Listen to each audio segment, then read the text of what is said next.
নড়াইলে জমে উঠেছে নির্বাচনী প্রচারণা। ব্যস্ত সময় পার করছে প্রার্থী ও নেতাকর্মীরা।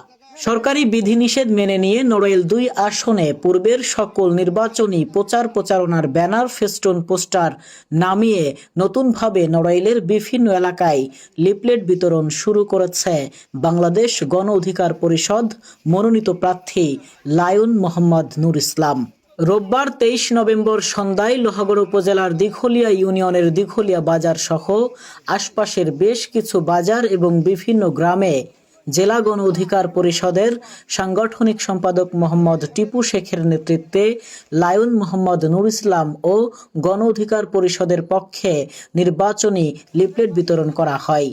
এ সময় গণ অধিকার পরিষদ ও অঙ্গ সহযোগী সংগঠনগুলোর বিভিন্ন স্তরের নেতাকর্মীরা উপস্থিত ছিলেন। এ বিষয়ে জানতে চাইলে জাতীয় সাংবাদিক সংস্থার চেয়ারম্যান ও গণ অধিকার পরিষদ কেন্দ্রীয় কমিটির সদস্য লায়ন নুর ইসলাম বলেন, আমার উপর নড়াইল-২ আসনের মানুষ সন্তুষ্ট। এবার আশা করি ভালো কিছু হবে। নির্বাচিত হলে নড়াইল-২ আসনকে নতুনভাবে সাজানোর পরিকল্পনা আছে।